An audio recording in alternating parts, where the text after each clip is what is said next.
আজকে আমরা শিখবো নেবুলাইজেশন থেরাপি।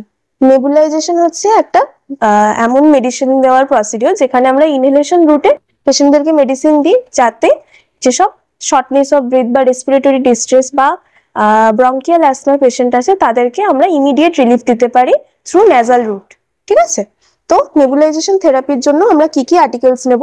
প্রথমে আমরা নেব একটা নেবুলাইজার ফর নেবুলাইজেশন, দেন একটা মিডিয়াম ট্রেতে আমরা নেব 1 bowl containing gauze piece, 1 bowl containing normal saline and 1 respill with medicine. তারপরে আমরা নেব একটা নেবুলাইজার মাস্ক এন্ড টিউবিংস, তারপরে নেব একটা স্টেথোস্কোপ, একটা স্পুটাম মাগ উইথ গজ লাইনিং আর একটা কিডনি ডিশ পেপার ব্যাগ।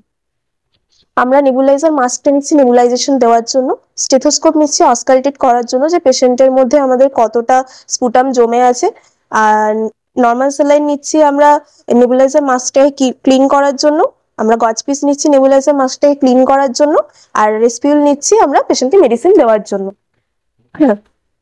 প্রথমে মেডিসিন স্টার্ট করার আগে আমরা পেশেন্টকে এক্সপ্লেন করব যে আমরা কি করতে চলেছি। প্রথমে পেশেন্টকে আমি বলবো যে পেশেন্টের প্রথমে আমি চেক করে নেব যে পেশেন্টের নাম, রেজিস্ট্রেশন নাম্বার, পেশেন্টের কি ডিজিজ হয়েছে ডায়াগনোসিস চেক করে নেব, আন্ডার ডক্টর কোন ডক্টরের আন্ডারে ভর্তি আছেন চেক করে নেব। তারপরে পেশেন্টকে বলবো যে আপনার যেহেতু এই প্রবলেম হয়েছে, আপনার যেহেতু রেসপিরেটরি ডিস্ট্রেস হয়েছে, তাই জন্য আপনাকে আমরা আজকে নেবুলাইজেশন দিতে চলেছি। ঠিক আছে, তারপরে আমরা প্রসিডিওর স্টার্ট করব। তো প্রসিডিওর স্টার্ট করার আগে আমরা পেশেন্টকে পজিশনিং দেবো।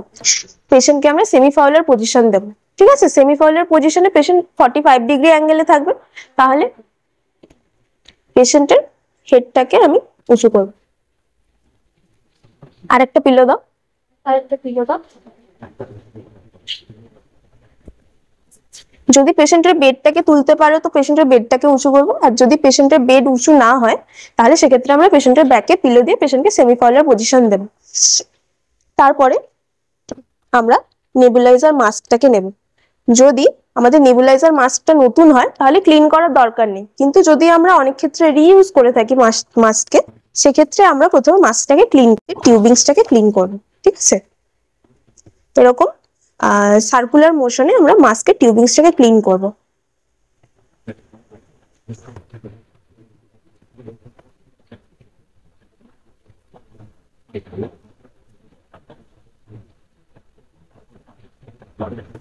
এই মাস্কটার বাইরের পোর্শনটা কম কন্টামিনেটেড, তাই জন্য বাইরের পোর্শনটাকে আগে ক্লিন করব। ক্লিন করে নিলাম, ডিসকার্ড করে দেবো। এবারে যেহেতু পেশেন্টের এই ভেতরের পোর্শনটা পেশেন্টের মুখের সঙ্গে লেগে থাকে, তাই জন্য এটাকে সবার লাস্টে আমরা ক্লিন করব। হয়ে গেল, ডিসকার্ড করে দেবো। এবারে এই ভেতরের যে চেম্বারটা যেখানে আমরা মেডিসিন দিই, এটাকে আমরা নর্মাল স্যালাইন দিয়ে একবার ওয়াশ করে নেব। নর্মাল স্যালাইন নিলাম, এর ভেতরে দেবো,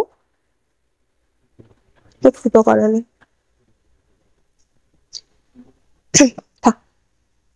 দেবো। এরকম করে একবার ওয়াশ করে নেব, দিয়ে এখানে ফেলে দেবো। এই যে ওয়াশ করলাম, এরপরে আমরা আমাদের মেডিসিনটা এর মধ্যে দিয়ে দেবো।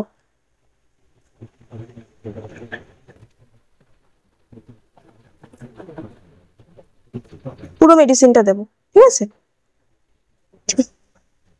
পুরো মেডিসিনটা দেবো বা ডক্টর যতটা প্রেসক্রাইব করেছে, সাধারণত পেডিয়াট্রিক পেশেন্টদের ক্ষেত্রে আমরা পুরোটা দিই না, ডক্টর যতটা প্রেসক্রাইব করেছে ততটা দেবো আর সেটাকে ডাইলিউট করবো। ঠিক আছে, এবারে এটা আমাদের রেডি হয়ে গেল।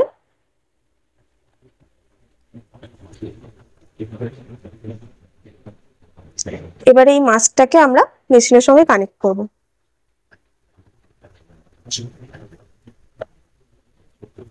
দিয়ে একবার চালিয়ে দেখবো যে আমাদের যে এয়ারটা এখান দিয়ে স্টিমটা বেরোচ্ছে নাকি।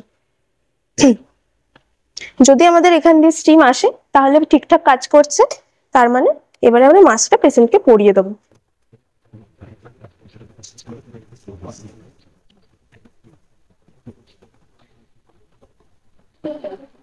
এমন ভাবে পরাবো যেন পেশেন্টের নাকের সঙ্গে মাস্কটা একদম ফিট হয়ে থাকে, কোন রকম স্টিম যেন বাইরে না বেরিয়ে যায়। ঠিক আছে, আর পেশেন্টের এই দুটো যে স্ট্র্যাপ থাকবে পেশেন্টের কানের ওপর দিয়ে যাবে। ঠিক আছে, এরপরে মেশিনটা অন করে দেবো। পেশেন্টকে বলবো যে নাক দিয়ে নিঃশ্বাস নিয়ে মুখ দিয়ে ছাড়ুন। ঠিক আছে, আর এটা 15 থেকে 20 মিনিট আমরা পেশেন্টকে নিতে বলবো। আর যেহেতু পেশেন্টের একটা লং টাইম, 15 থেকে 20 মিনিট একটা লং টাইম, তো পেশেন্টের যেহেতু কানের দুপাশে ইরিটেশন হতে পারে একটা শক্ত স্ট্র্যাপ থাকার জন্য, সেক্ষেত্রে আমরা কানের দুপাশে একটা করে গজ পিস লাগিয়ে দিতে পারি।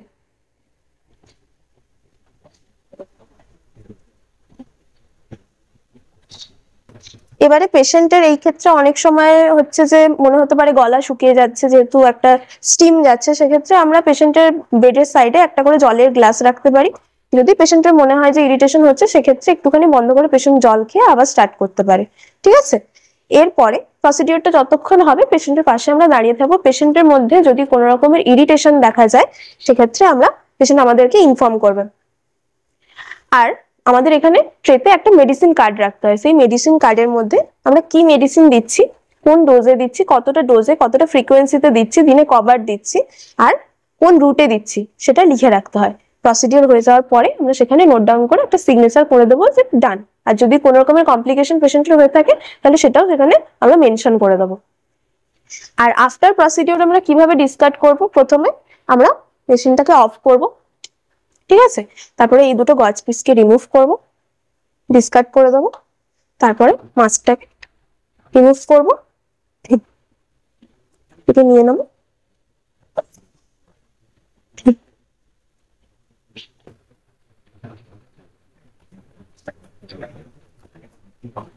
আর যেভাবে এটাকে ক্লিন করেছিলাম সেই সেম প্রসেসে ক্লিন করব। আগে আগে আমরা টিউবিংসটাকে ক্লিন করব, তারপরে আমরা বাইরের পোর্শনটাকে ক্লিন করব, তারপর ভেতরের পোর্শনটাকে ক্লিন করব। ঠিক আছে, তারপরে এটাকে এনএস সলিউশনে একবার ডিপ করে এটাকে ধুয়ে যেরকম ভাবে ওয়াশ করেছিলাম ওইভাবে ওয়াশ করে রেখে দেবো। তারপরে এটাকে ট্রেতে প্লেস করে দেবো, বা এটাকে যে ইনভেন্টরিতে আছে সেখানে প্লেস করবো। এবারে এই আর্টিকেল গুলো আমরা কোথায় কোনটা টার্মিনেট করব। আচ্ছা, যেটা একটা জিনিস বলা হয়নি, পেশেন্টের তো এরপরে পেশেন্টকে আমরা কি দিলাম, একটা মেডিসিন দিলাম, তাহলে পেশেন্টের এবারে সে মেডিসিনটা যদি কাজ করে, তাহলে পেশেন্টের এয়ারে যে অবস্ট্রাকশন হচ্ছিল, যে রেসপিরেটরি ডিস্ট্রেস হচ্ছিল, সেটা আস্তে আস্তে কমবে। পেশেন্টের যদি কোনো কফ বা স্পুটাম জমে থাকে, তাহলে সেটা এবার পেশেন্ট বের করবে। তাহলে আমরা একবার স্টেথোস্কোপ দিয়ে, এখানে আমরা যে স্টেথোস্কোপ নিয়েছি, এই স্টেথোস্কোপটা দিয়ে পেশেন্টকে আবার অসকালটেট করবো। আমরা কটা লাং সাউন্ড শিখেছি, কটা শিখেছি বলো? পেশেন্টের লাং সাউন্ড গুলো একবার চেক করে নেবো।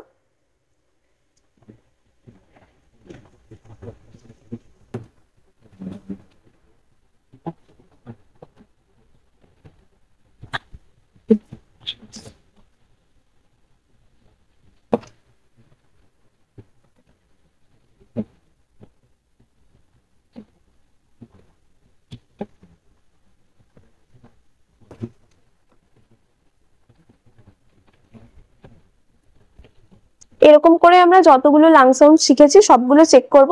যদি কোনো অবস্ট্রাকশন আমার না থাকে, তাহলে আমরা ক্লিয়ার একদম যেরকম এয়ার পাস হলে যেরকম সাউন্ড হয়, শো শো করে একটা যেরকম সাউন্ড হয় সেরকম পাবো। আর যদি ক্লিয়ার না হয়ে থাকে, তাহলে আমরা হুইজিং, রংকাই, ঠিক আছে, ক্র্যাকেলস, এই ধরনের লাং সাউন্ড পাবো। তাহলে সেক্ষেত্রে বুঝতে হবে যে আমার নেবুলাইজেশনটা ঠিক করে যায়নি বা কাজ করছে না।